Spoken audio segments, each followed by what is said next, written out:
Real quick, before we jump into the show, we created the Collecting Keys podcast to be a real estate investing podcast that is created by real estate operators for real estate operators. And we want operators everywhere to know what it really takes these days to be successful in this business, rather than all the fluff that all the other content creators and podcasters out there make. And so one of the challenges with this is that it's challenging to grow because most operators are too busy out there working, right? And they aren't always learning or actively seeking new learning material. And so if you could please share this show with any fellow operators you can text it to them, you can post it on your socials, you can leave us a good review that you then share somewhere. That would be amazing. But really, whatever, it really helps us continue to get excited to create content. And it will also help you because everyone that you expose us to will get better as a real estate operator and close more deals. So if you could do that for us, it would really mean a ton. And otherwise, we appreciate you guys. And let's get into this episode. The big, beautiful bill passed, went through all of the different tiers of the government. And the big thing that all the real estate guys are talking about is the bonus depreciation piece and how that is back indefinitely. What is going on, guys? Welcome to today's episode of the Collecting Keys Real Estate Investing Podcast. My name is Mike DeHaan. I am the host here with my co-hosts Dan Austin and Dylan Cook. And today we have a special guest, Greg Helbeck, who has been on the show with us before. I really should have looked and seen what episode numbers they were, but I don't know. Go Google Collecting Keys, Greg Helbeck. You'll find him on there. But Greg, really quick, just for people who don't have context for who you are, give us a 10-second intro, who you are, what you do, and why you're awesome.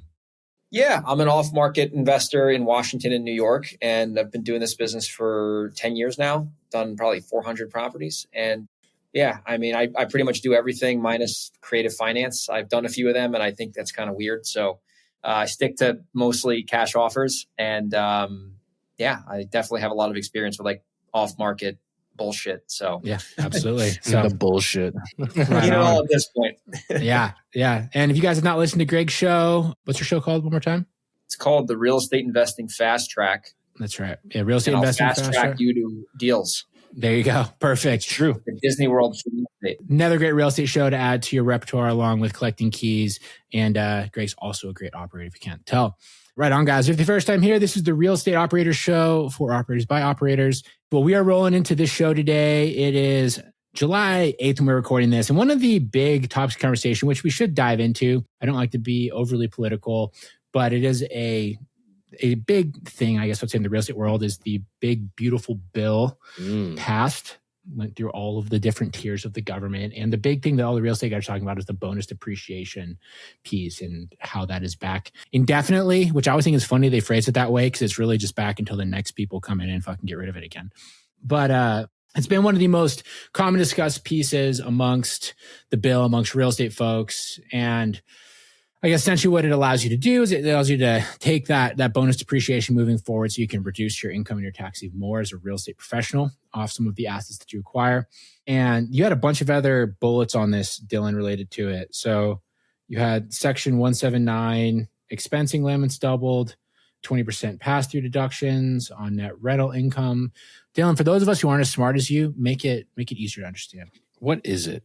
I mean, it's just a couple of bullet points related to the bonus depreciation. Idiot. Do you know what it means? And then actually, Dylan, there's like five. There's like five. And I want you to explain it so all of the newbies that are listening can understand. Okay, so let's just start at the top. The bonus depreciation back indefinitely. So a quick example, if you have a property that you bought for $120,000, you can't depreciate land. So let's say the building's worth $100,000. You can take $100,000 off your income for that year if you're a real estate professional. And you can kind of play with that, if you have a spouse that has high income, or it can carry over to following years. Section 179, that's like, when people buy cars and try to reduce them, that's basically expanding those limits on what you can pass and how much you can pass through. Okay, so can we get a G-Wagon for Collecting Keys then and write it off? Is that what you're saying? I would say yes. Yeah. There you go, Mike. I mean, I'm not a tax advice, but I would say, yeah. We're going to need to have money in Collecting Keys first, Dan. That's the real problem. Yeah. Shit. That is the problem. I don't have $250,000. The debt ceiling got raised by $5 trillion, which is the biggest one-step increase in history. Nah. What do you mean, nah? That's a fact. It's numbers. That's fake news, bro. They were going to stop the spending. Didn't you pay attention to the campaigns? Dylan, you're spinning it. That's some liberal propaganda. The Trump campaign was stopping the I'm not saying this deficit. is a good thing. I'm just saying it happened. I'm just saying you're this wrong. This is just the facts. Okay. And then opportunity zones didn't really change. They're kind of just still there. For opportunity zones, basically, if you have, let's say $100,000 in capital gains, like from selling stock or whatever, you can take those gains, put in an opportunity zone. If you hold it for at least 10 years in that opportunity zone, then you basically, your capital gains taxes go away. And then 20% pass-through deduction on net rental income. So if you made 100 grand, you can say you actually made 80 grand just from that write-off being in the tax code. That's cool. Okay. So that's basically just covering like expenses. Is that what they're saying? Like, is that the theory behind that? Yeah. I mean, but this is a net number. So like it's taking a tax off of the net amount. So it's just like a free 20%, honestly. So you can discount your net rental income by 20%? On your taxes, yes. From any pass-through entity, right? Rentals like LLCs and S corps and stuff like that. Is that what it comes down to? Correct. Not a C corp, but an S corp. Dylan, what about this? I bought a condo for 145 grand in January. So that was 2025. There's no land value. It's got 4 walls around it. So can I take that 145 purchase and stick that against my active income at this point? Yes. As long as it's the rental for you. Yeah, it's a rental. Yeah. Boom. There you go. Holy shit. That's fucking awesome. Damn. This is why a lot of high W-2 people love the 100% bonus depreciation. You got to have a long-term vision though, or be willing to 1031. That's the killer though. Like if you plan to 1031 till you die kind of guy, or you just plan to never sell your property, then you're good to go. Because otherwise you got to pay that back. Well, even when you sell it, yeah, I know Mike likes to point out, you got to pay it back, but it's at 25% of the value. So even if you took $100,000 in bonus depreciation, you only pay back 25 grand. So you have a spread of 75 grand that you're still ahead. Yeah, but you still got to account for that, right? Because you're lowering your income by that much. So it's not like you're saving $100,000. You're reducing your income by $100,000. So your tax savings on that will be. Yeah, you're reducing it. Like if you net $1 million and then you got 300 grand of property write-offs, your net effective income is 700 grand and you're going to pay taxes on 700 grand. Correct. Exactly. So your savings is going to be the difference between whatever your tax rate was and that 25% they're going to take from you anyway. So that's where a lot of people get it wrong, is they basically think I'm saving $100,000 on taxes. No. That's straight up false because they're stupid. But that depreciation recapture, right?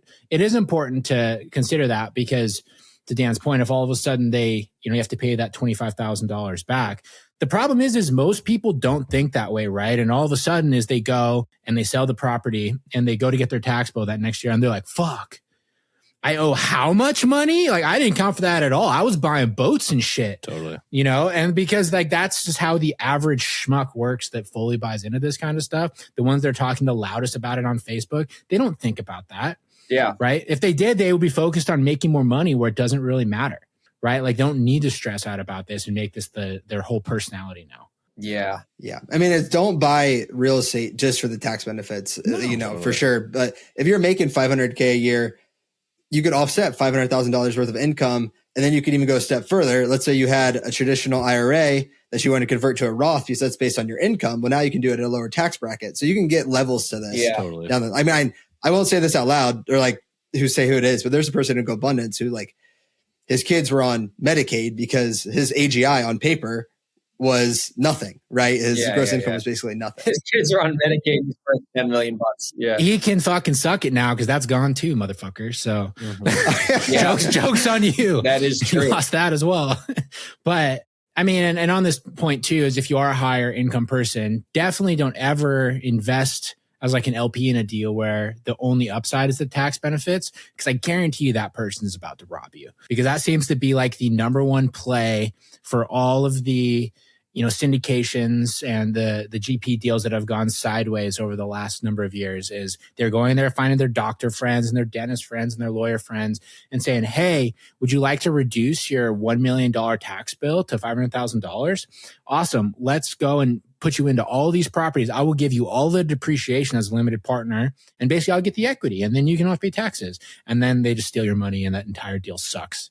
And congratulations. Yeah, but even with that scenario, without giving like accounting advice, if they're not a real estate professional and they're a full-time doctor, they can only write off their passive losses. They can't write off their active income. They'd have to be a real estate professional to do that.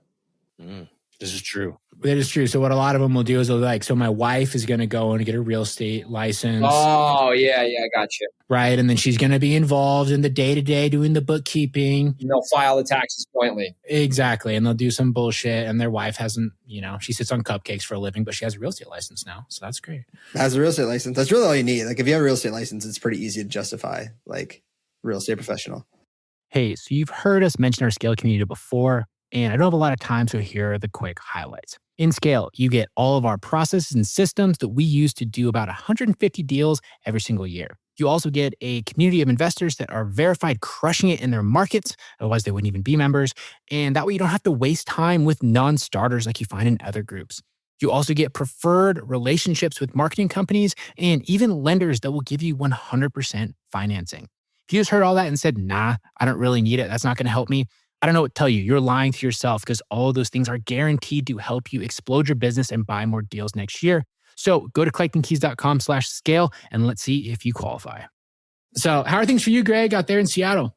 Yeah, I mean, it's been good. I knew we were talking offline before we hit record. I've found that at least right now that it's easier to buy houses from sellers and it hasn't been hard to sell them. So this is a very good opportunity for us to capitalize on a lot of our opportunities, because about 3 months ago, it was a lot harder to buy houses and it was still easy to sell houses.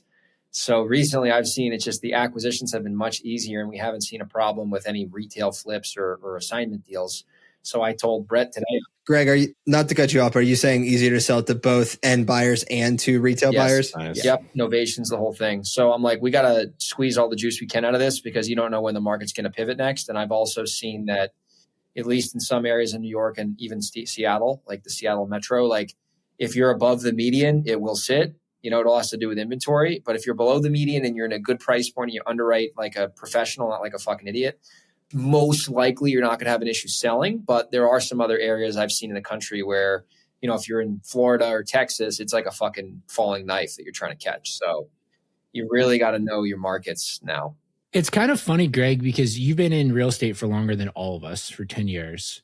Yeah. And the entire time, at least it sounds like, you've done one of the biggest things that most OG real estate guys swear against is you operate in blue states. You've done Washington, you've done New York. Yeah, I've only made money. Yeah. And then when I first heard about you was when we were in Ryan Dossey's group and you were in San Diego at that point. I don't know if you were doing business there. Yeah. I flipped there until I left. I moved there in 2018 and I got out of there in 2023 and I made money every year in that market. Yeah. I mean, it's served you well. Let me ask you this. Do you own rentals in all those states? I don't own rentals in Washington or Cali, just in New York and Pennsylvania, which is Pennsylvania's a purple state.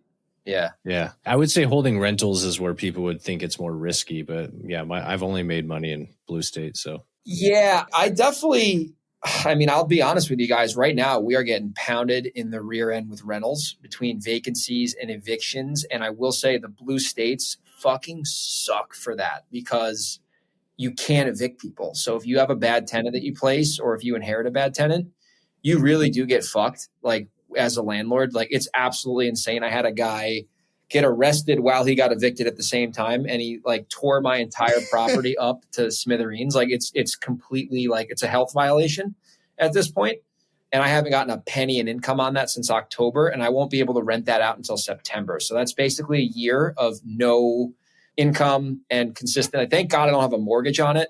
But still, it's still like every month I got to pay the common charges and the taxes and all the other bullshit. So if you're a landlord, I probably wouldn't recommend a blue state unless you live there because it is a little bit easier if you're local.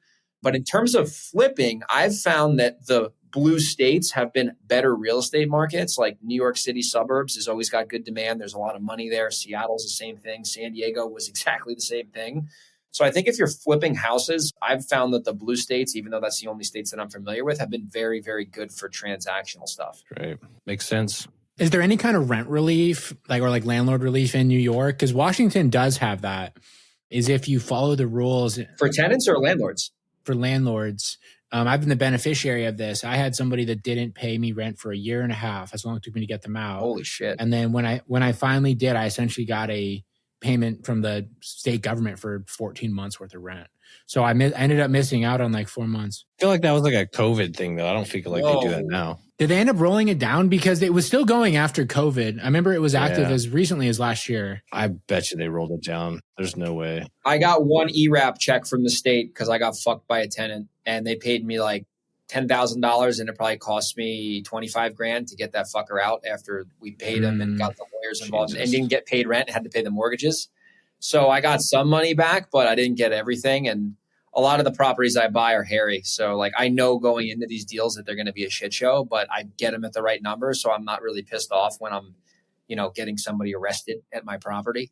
But the thing I say about rentals is like, if you're not, established from like a flipping standpoint and like a financial solid baseline, you don't fuck around with rental properties, especially in blue states, because this year alone, in terms of like operating cash in and out, not equity, just cash in, cash out, I'm at $55,000 of loss because of vacancies, turns, cap improvements, evictions. Over how many properties, Greg, if you don't mind me asking? 11 properties. $55,000 in cash gone. Yeah. Yeah. Rentals can suck. They fucking suck. And I told my girlfriend who helps me with the rentals, I said, it is fucking harder to get a good tenant to rent my damn property than it is for me to sell a property on the damn MLS. And it makes no sense. Yeah, it's crazy. They lie and they, waste your time and they're flaky and they're doing weird shit, dude, always. They don't do your process. Like, you don't have to be a hedge fund manager to rent for me, but like you got to have a decent credit score and make 2.5 times the rent and not be like a terrorist. Right. That usually helps. And to find somebody who actually will comply with that and meet that like pretty fair standard is hard. Right. And I had my cousin fuck me over last week. He told me he was going to take one of my condos and I held off. There was another applicant and that guy was really qualified. And I'm like, listen, I'm going to rent to my cousin. Like, it's all good. Cousin texts me on Monday morning. Hey, I'm not taking the place. I can't afford it. Oh my God. I go, what the fuck, bro? Man, that sucks, dude. I got a new all-time low credit thing there. 402, I think was what I saw on a credit application. 402 in the fours? Yeah. I don't even think I've ever seen that. I've never seen in the fours. That's a legendary credit score. He's almost in the threes. That's bad. What's the lowest 3 points away from being in the threes. I bet you 0. Like you could probably have 0. Yeah, it maxed out. The lowest credit score is 300. That's the lowest possible credit score, according to Google. Yeah. Oh my God. I don't understand because on the rental listing, it says the minimum is 550 or 600. I don't remember. But like we only have 3 things: 2.5 times rent, a minimum of credit score of like 550 or 600, and then no prior evictions. That's it. That's the only things you have to like 550? God damn. 550 is low, bro. You're going to get some shit bags at 550. I know. Well, some of the places that. Yeah. And C neighborhoods. Yeah. That's what shit bags. The shit bags keep the shit bags in check. Well, I learned that the hard way with the rentals is that if you're in a C neighborhood, or I don't invest in D neighborhoods, but if you're in a C neighborhood, you're not going to get a tenant with good credit and good income to rent it. It's just the fucking truth. So don't think you're going to get a 730 credit with 3x rent, like living in a semi-hood rich area. That's where you have to trust your gut at some point. And if you have a really poor judge of character, you probably shouldn't be placing tenants. Like if you have a good judge of character and some people are like, I got divorced, I had this happen, whatever. Yeah. And that's understandable. Yep. Happens, right? And if they're a good person, then you can usually tell and like, yeah, fine, they'll be all right. Cause like some of our C-class tenants are the longest standing tenants we've had that pay every single month. Yep. And they're loyal. They're the best, man. Honestly, like the couple A-class rentals I own, I've sold them now, but they were the worst rentals because they turned every single year. Yeah. They were the kind of tenants that are like, well, the light's out in the kitchen. Can you come fix it? Yes, they'll bitch about anything. And they're like coming to like hit you up on stuff. Whereas the C tenants are like, just fucking stay out of my place. I don't want you to see the 7 turtles that I have in the guest room. So don't come over. Yeah, dude, that's so true. Yeah. And I'm like, I don't care what you're doing as long as it's the same when you leave as when you showed up. That's all I want. Dude, I had a guy. It's funny you say that. You're like making me like cringe because I moved in this was actually last month. So I had this one vacancy and this was the one my cousin was going to re-rent, but he fucked me over. But we moved in a super qualified co-signer who makes good money in Westchester County, which is a very expensive area. And this guy is like savvy as fuck. And it was for his son, and it's his son's first place. And obviously it's not like the Taj Mahal, but it's like a totally legit place. And I went above and beyond to make sure that they felt comfortable. They kept busting my shit before the lease started. And I was like, you know what? Fuck it. I said, listen, get your shit, get out. I'm going to give you all your freaking money back. This is not going to be a good fit. And I just said, get the fuck out of here. Because you don't want these. You saved yourself a lot of headache. Yeah. You're like, I'd rather have this thing sit vacant than have some prick calling me about a light bulb, you know? So I just said, dude, and that's the second time I've done that because it's not worth it. And that is like a powerful move that a landlord can do, is like either that cash for keys or like giving their money back is similar to cash for keys, right? Yeah. The problem is people get so afraid of confrontation. They're like, well, I got to get a lawyer. I got to serve them. 99% of the time, you're better off just like calling and being like, hey, look, there's obviously a problem here. If you leave like this weekend, then we can just forget all this shit. You can move on. I don't need to take you to court. We don't need to waste a bunch of money, like whatever you want to do. And we've had that solved pretty much every single one. I think we've only ever had to do one like full eviction, Dan. And that one was like a whole other issue. How long is the eviction process in Eastern Washington compared to King County? 3 to 4 months. Oh, that's not bad at all. Yeah, it does okay. Yeah. It's 45 days in Hamilton County, Ohio. That's really good. That's really good. I'm 7 months. No, well, to the point, like some of these people aren't able to have conversations or they don't like conflict. And I just bought a duplex. You guys are actually doing the refi on it. And it's a good neighborhood built in 1990, 3-bed, 1.5 bath on each side, 1-car garage. They were rented at $800 and $850 respectively. And we bought it. I called them. I was like, hey, I'm sorry. If you want to stay, your rent's going to be $1,500 a month because the next closest I can find is $1,600 a month for 3 bedrooms. Both of them are like, done deal. Don't want to do it. Fine. Signed a lease. And I did nothing to the place, and we created that much value just because the previous person wasn't able to have the conversation. Wasn't willing to have the conversation. I mean, Dan and I made a killing that way during COVID, especially because there was so many rules around what you're allowed to do with tenants. We didn't want to mess with it. Like we would flip houses where we would literally just go and buy it. And then in order to get the tenants out in Washington, you had to like list the property on the market to have an intent to sell. And you could give them a notice with intent to sell, right? So they needed to leave. So we would just list the house like right away and then go and serve notice like, yeah, we're selling. You got 90 days to get out. And then most of the time they would leave relatively quickly. Other times they would wait until day 89 and then they would leave. Yeah. It was relatively simple to do, you know, and we had ones where we were buying from like well-to-do landlords who just didn't want to have like that monthly deficit on their balance sheet, right? Because the person stopped paying rent or whatever. But it was pretty easy. Like we wholetailed so many deals that we did almost nothing to during that period. Yeah. But it's harder now because those people have nowhere to go because they can't afford anything and stuff's gotten. That's the problem, dude. That's what I've noticed is that in a perfect world, you buy a rental property when there's a tenant inside and they're paying like $1,700 when market rent's probably like $2,200. And you bump them up to like 2,000 and they're not like a terrorist and they stay for a while. That's like your perfect situation because then you don't got to go wrestle around and find another tenant and do all that bullshit. But I've noticed that a lot of the best deals I bought, the tenant was so fucked up and I got it so cheap. I just was like, okay, this is going to be like a 1-year project to get this knucklehead out. But I got this at 65 on the dollar minus repairs. So like I have so much room on this deal. Even when I cash out refi it at 70 or 75, like it's not going to matter because I bought it so cheap. And I was like incentivized to take that bad tenant on.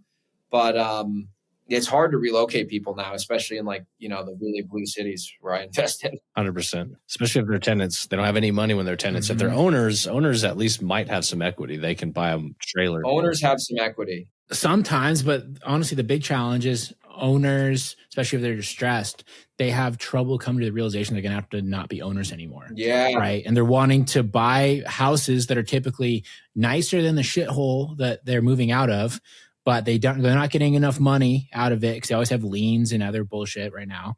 And they're also not going to get qualified to buy anything because they tend to make no money. And with interest rates at 7%, their debt to income is never going to allow them to qualify for a loan.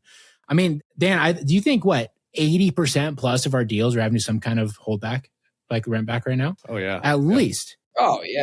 I was thinking about that. I was like, this is kind of stupid. Like, I was like hating on my sellers for the moment because I was just so annoyed with them. And I was like, the normal person, like when I move, I buy a house, then I move into it, then I sell my house. That's what I do. Yeah. I don't freaking sell my house, then need to buy a house, then move out on the exact same day, and then need 10 days to move out. And then, by the way, I told you I'd be out, but then my husband dropped a couch on his foot, and so it took slower. It's like, no, you got drunk and decided not to do anything over the weekend. Yeah. So we've got 80% of our dude. I've noticed that in Washington. I got one in Marysville. The guy rented it back for 10 or 7 days, and then I'm buying another one in the city of Seattle, and he wants like a 1 month rent back. And I'm like, yeah, whatever. Like, I'll leave 20 grand in escrow. It's $100 a day if you're not out. And he's like, sure. Well, here's the problem with ours. A lot of the people we have now too, is like, they don't have any money to leave in escrow because they need every penny of it to buy their freaking house. I was just going to say that. I won't do it if they don't leave money in escrow. I won't do it. But we don't have a choice. Our values aren't as high as yours. They haven't grown as much, right? Yeah, and so especially we've had so many that have like judgments or they've had forbearance on their mortgage. And so they get their payoff and it's $45,000 higher than they were expecting. Yeah. And it's like, what are they supposed to do? We had one that was supposed to close tomorrow. There was a 16 grand gap on it all of a sudden. Mm-hmm. Oh my God. Yeah. And that was her spread. What's your collateral? So if you do a rent back and they don't leave anything behind, what's this? If they don't leave, then you just do an eviction. You get them to sign a stipulation for settlement. Like, how do you? Yeah, I mean, that's not our go-to. Like, that's like the worst case scenario. But we've had that happen right now, and like, you kind of have to judge the people and make sure that they're good enough to do it. And we'll show up and move them if they don't get out. Yeah. Because you're not doing it so that they can find a place to go find a place. Like we have the escrow. Our escrow agent is working with the buy side escrow agent. So they're not even getting the funds to close on that house, right? Unless we're seeing it transition over. So we know they don't want to be there. They're actually buying a house and they're getting recording numbers on their new house. So that's like our safety net is, generally speaking, they don't want to be in the shithole that they are sold to us because they have a new house that's going to be a shithole in a few months. I had a house one time. We bought it from this guy, and he was a complete set. Actually, we did a rent back with him. Actually, that was he almost fucked himself too because he overstayed his welcome. Lost it. He overstayed his welcome, and my final offer to him was, I will hire a driver to pick you up at your fucking house and drive you to a hotel room that I will pay for a week if you just get out of this goddamn house. We've done that before. Oh, yeah, dude. Yeah, we've done that before. We flipped a 7-unit apartment complex, and literally all we did was get all of the people out of it. Yeah. Because it was just a hellhole, dude. So bad. And we were able to get some out relatively easy. One, we had to get like CPS involved, and it was a real mess because there was this super abusive dad situation. Oh my gosh. And then there was the meth head, and he was the last one to get out. And finally he shook us down for $5,000. And our guy's there to get him the $5,000. He goes, I'm not leaving unless I can have the fridge. And they're like, just take it, dude. So he like gets his crackhead friend out of the little Ford Escape or whatever they had. And they like shoveled it out of the apartment and just heaved the thing onto the roof of this car and strapped it down and just took off their shitty fridge and $5,000. I gotta go check out Spokane, dude. That seems like come over, dude. This is off-market operator, like this spill the beans episode, man. I mean, I've seen crazy shit, but I haven't. I mean, that's like some straight, like, Breaking Bad shit, dude. It was bad, dude. This whole property, the best story of this whole one, though. Okay, so for all of these units, there's 7 units in like this little thing. It was like a 4-unit on one side, a 3 on the other, with a common courtyard area. And so we bought it from the slumlords from Seattle who were just real dirtbags, right? And they had their on-site property manager who lived in one of the units who was like super helpful. She would like, work with us to collect rent and do all these sort of things. Well, we're literally going to sell it, right? I'm like driving home from somewhere. I don't know if it was like the closing or what it was, but I suddenly get a phone call from the city and they're like, hey, do you know Rochelle? I'm like, I think so. What's your last name? Like, yeah. I was like, yeah, that's one of my tenants. She goes, oh, one of your tenants? I was like, don't they own this property? And like, there's a property address. I'm like, no, they live there. They're one of the owners. And like, oh, well, they've been getting COVID rent relief for that address. And I'm like, what? And basically, long story short, what this lady had been doing. So we had all these tenants that were like not paying rent, quote unquote. No, they had been paying Rochelle rent, who was supposed to give it to us. She was just pocketing that money. And then she had her like 21-year-old son who got all of his friends to sign fake leases and basically say that we were on hardship, and they filed it with the city. So she was collecting all the rent of the existing tenants, plus collecting rent relief for 7 units from the city. Dude, she was making bank. And just making off like a bandit. And like, I'm getting this phone call And the city's like, well, what do you want to do about it? I was like, I don't know, bro. I'm selling this thing tomorrow. This sounds like a you problem. See you guys later. And I don't know whatever came of it. It was like, dude, it reminds me like when I went and visited her, because you go into her like apartment, she had all this like brand new shit. Like new TVs, like multiple TVs, leather couches, like the walls were stacked with shit and just shit in boxes, like brand new stuff. And it just reminds me like some sort of like episode of Trailer Park Boys where like they've got some hustle where they're like freaking getting everybody's rent and stealing it and shit. Mr. Leahy snapping it around. Yeah. Oh, yeah. Yeah, exactly, dude. It was just like, what the hell? And you're like, oh, she's got a job. She's like the one that has her life together. TVs aren't that expensive. Yeah, but 9 TVs is. Yeah. So bad, dude. Yeah. Damn, that's crazy. You guys got some redneck shit out there, dude. We do. Yeah, it's a rodeo, dude. That's crazy. There was a period of time, man, where like now I feel like it settled down, honestly. But in 2020, especially during like the COVID period, when everyone that was selling their house was like a psycho, because everyone else was kind of just like waiting for it to be over or whatever. Every deal we had was fucking insane. It was like the next deal was more insane than the previous one over and over and over and over again. I mean, that's why we started this show, was to talk about these. This is literally why we started. We're like, we got to tell somebody. We got to tell the world the shit we see every day. I feel like you guys are in the perfect market for like crazy. I don't know anything about that area, but like it just seems to me like it's like there's enough people to where there's a relatively decent sized market, but it's not like Seattle where you're dealing with like Microsoft tech people making like good money for a while. Yeah. So Dan brought this up on our scale call that we had earlier today, is there's like this entitlement factor that people have here. And I don't know where it comes from, because when we ran our like national company, we didn't see the sort of attitude that sellers have here. They'd be like, yeah, I really fucked up. Like, here's the situation, whatever. And you sell. I was like, oh, I got the house from my grandma. She had issues. There's all these liens. Here it's like, my grandma was a crackhead. She's like, no, my house is worth $400,000 and you're going to fucking pay me that. I'm like, why? I'm not going to move out when I'm supposed to. I'm not going to do anything. I'm not going to do anything you're asking me to do contractually. And then I'm going to be fucking mad at you. It's like, what the hell? That's exactly what it's like. Every single transaction. Totally, dude.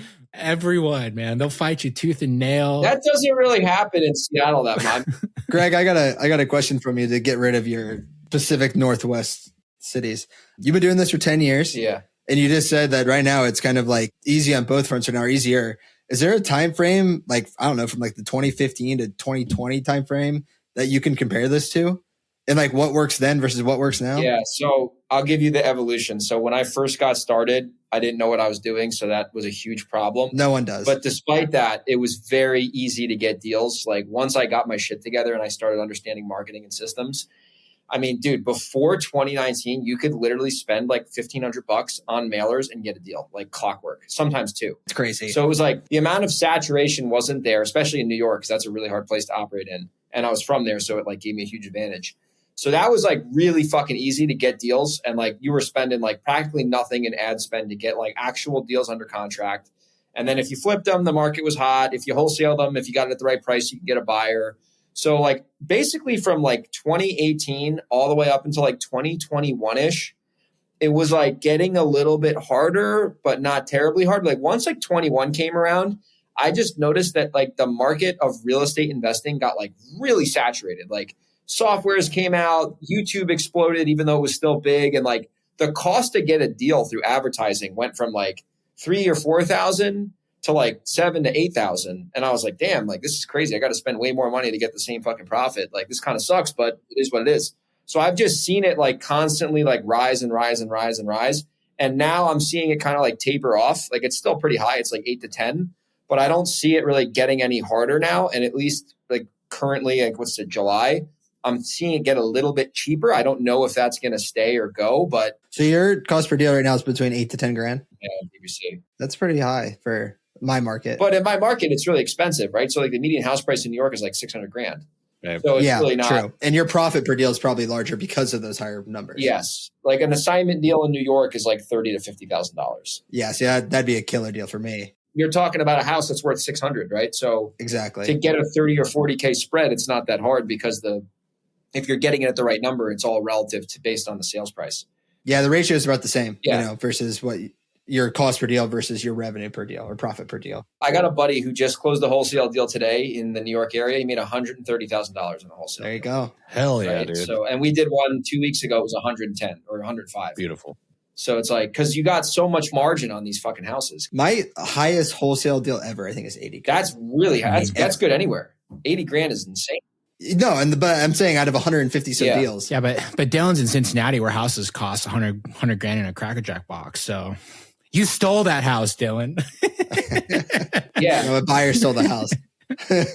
I did a video. I recorded a video. I don't think I published it yet, but I was like, if you want to like be in an expensive market, like it's worth it, because if you want to make like 6-figure spreads, it's not that, well, it's hard, but it's a lot easier to make a 6-figure spread in a market where the ARV is 550 plus versus if you're in like, Kansas or something like, and the houses are worth 200 grand.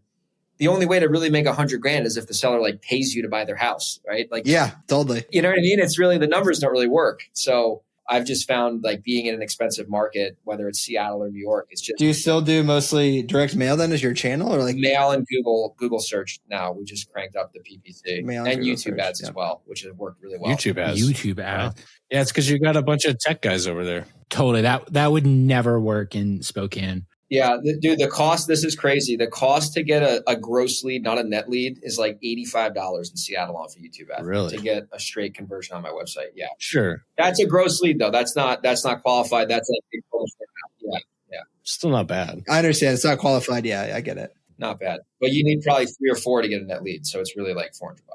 Most of our sellers can barely even do a DocuSign, dude. I had to drop an addendum off at a seller's house yesterday because he can't do a DocuSign. Yeah. All the time. I had a lady last week. It took 25 minutes to get her. Did you hit finish? Did you hit next? You love Did that. you draw your signature? I mean, hit continue. At least you could do that, man. Like, yeah. We're still getting landline calls in. It's out of control. Yeah, that's pretty crazy. That's pretty crazy. That's pretty crazy. I've noticed out here the percentage of people who will sign a DocuSign is pretty high in Seattle. See, like you got people who know what they're doing. Like I just got a house under the one in Tacoma I was telling you about offline. It's like that guy, savvy, knows what he's doing. He was just a big procrastinator, but he knew what was up. Like I sent him the DocuSign. He got it back right away, like no issues. So you definitely see a little bit more of a savvy profile of seller. And I've noticed too here, like they're not really distressed necessarily, like maybe a little bit, but they're more of just like, okay, I know my house is worth 700. I'm going to sell it for 450 because I don't want to fucking deal with it. Like I'm not like stupid or desperate. It's like different kind of profile. Yeah. I think it goes back to like with our market, just the entitlement of the sellers. It's like, I'm not going to do DocuSign because that's too hard for me. And people have just catered to it, right? Like, oh, I'm old. I don't want to do it. So we have a lot of people like that. Like, just like, you're not even fucking trying. Like, just try in life. Yeah. What something else I wanted to bring up. I know we were texting last night, Mike. So I made that Facebook post with the ChatGPT. I wanted to bring that up. Let's talk about it because I had an epiphany the other day. So it's a good topic because Dan and I also have a very relevant example for this to talk about. Yeah. So basically, long story short, I was thinking, I've been using AI like crazy. I mean, it's like the cat's out of the bag. Like it's going to take the fucking world over. So you might as well learn it before it, runs you over.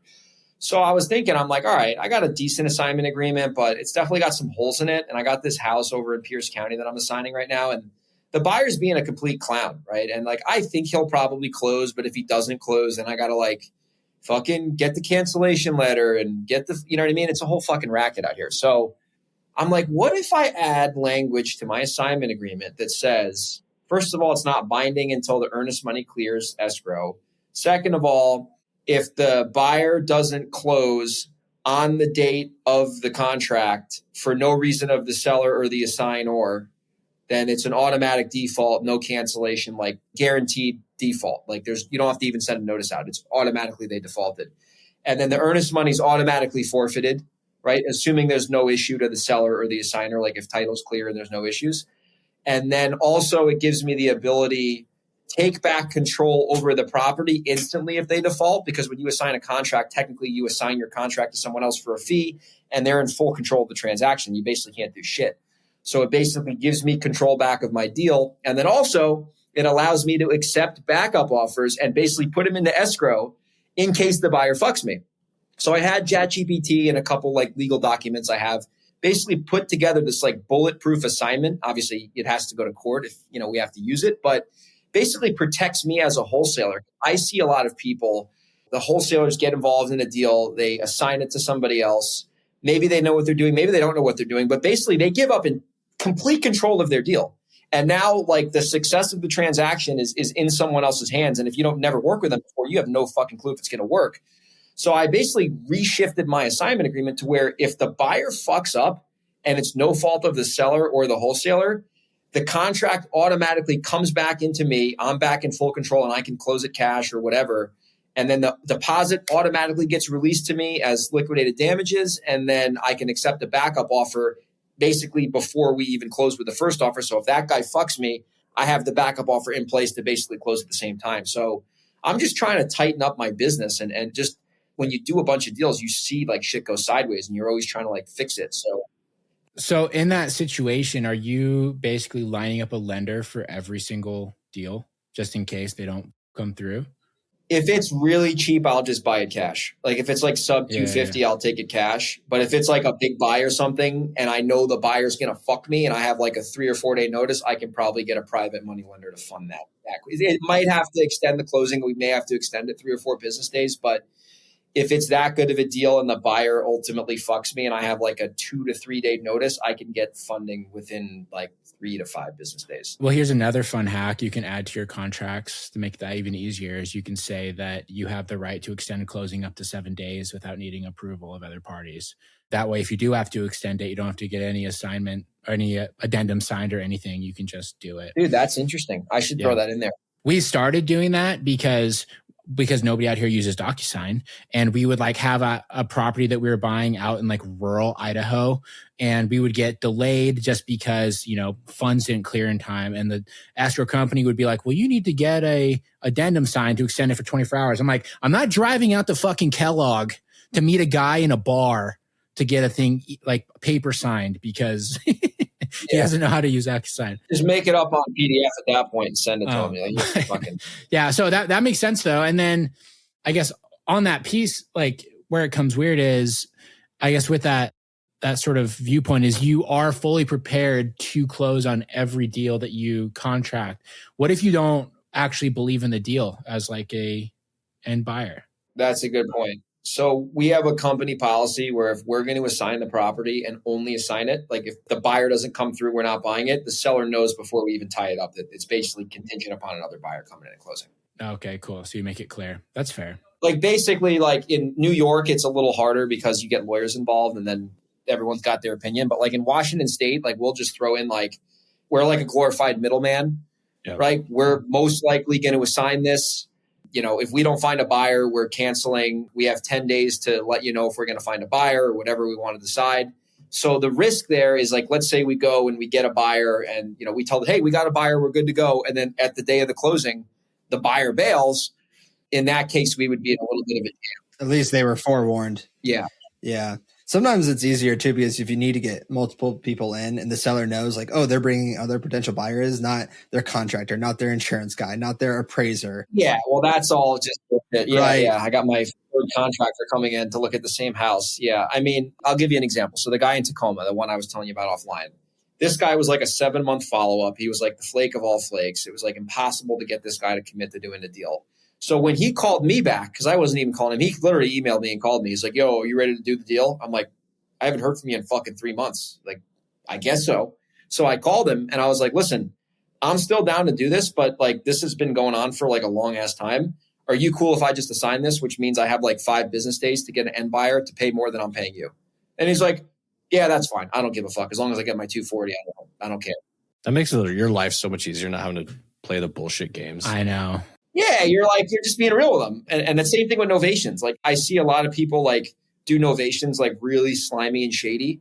And I'm like, dude, you're fucking putting their house on the MLS. You're like a glorified realtor. So if you don't tell them what you're doing, they're going to get really pissed and the deal's going to die, like guaranteed. And which is why like that kind of stuff is why legislation is coming in against wholesaling. Because people do that shit right there. Yeah, they're taught to like not say it's going to be on the market. It's like, well, when they see their house on Zillow for 80 grand more than you're giving them, like they might be stupid, but they're not that stupid. I know. And also too, when your agent wants to have like an open house or people just want to like stop by the house to go check it out all the time, what are you going to tell them?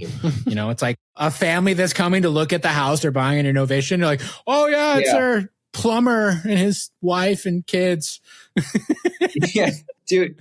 I've done videos on novations, and I've had people like kind of chirp me on it because they just saying like, oh, I don't agree with novations or whatever. But I don't think there's anything wrong with a novation if you're doing it above board. Like, I don't think there's a single thing wrong with it whatsoever. I think it's honestly cleaner than an assignment because with a novation, like you have to be transparent because you're doing all this extra shit.